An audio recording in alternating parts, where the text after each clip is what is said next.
Loyola's Aundre Jackson hugs Sister Jean Dolores-Schmidt after defeating Nevada. Brett Davis, USA Today. As tends to happen, the NCAA tournament got chalkier and chalkier as it wound through its second weekend. Thus, we have all the more reason to be thankful for Loyola Chicago, which eventually stood alone as the last bastion of March Madness. With the tournament's foremost 98-year-old cheerleader, Sister Jean Dolores-Schmidt, enjoying every step of the way, the 11th-seeded Ramblers put the cap Saturday on an utterly bonkers South region by breezing past No. and Kansas State, 78-62, to earn a berth in the Final Four. That triumph, unlikely in almost every respect, stood in stark contrast to the other three regions, in which the highest-seeded teams entering the Sweet 16 all made it through the Elite Eight and onto the national semifinals. That includes Michigan, the number 3 seed in the West, which first saw number 1 Xavier and No.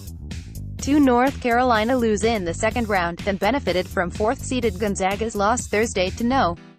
9 Florida State. The Wolverines themselves nearly fell to the Seminoles, but they pulled out a 58-54 win Saturday to give the region a name-brand champ.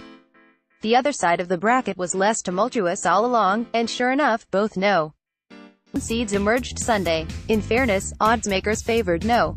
2 Duke over Kansas in the Midwest Final, so the Jayhawks' 85-81 win could be viewed as something of an upset, but certainly not enough to qualify as true madness.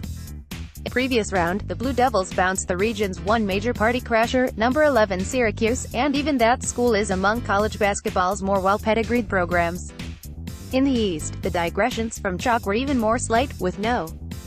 5 West Virginia the lowest-seeded team in the Sweet 16 and number 3 Texas Tech taking out number 2 Purdue in that round. Top-seeded Villanova went through a bit of a tussle with the Red Raiders, but the Wildcats still notched their 4th straight win by double digits, frustrating everyone hoping Sunday would give them more insanity. No one had to worry about that in the South, where No. 5 Kentucky entered the Sweet 16 as the region's highest-seeded squad and the heavy favorite to win it, only to fail to heed coach John Calipari's warning about drinking the poison of overconfidence. The Wildcats won their matchup Thursday, but it was the K-State version, setting up a regional final guaranteed to produce a thoroughly unexpected standard-bearer.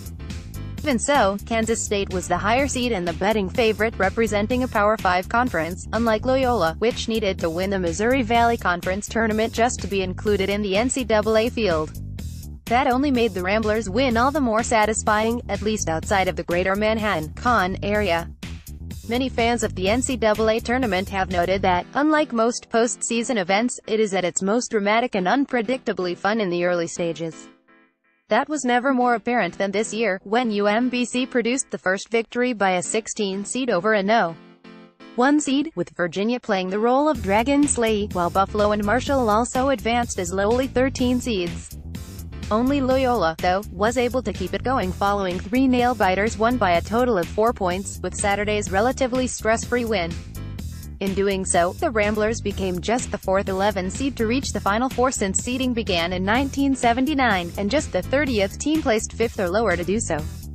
By contrast, 32 teams seeded 3rd or 4th have made it to the Final Four, 2 seeds have done it 33 times and number 1 teams have done it 65 times, per printyourbrackets.com.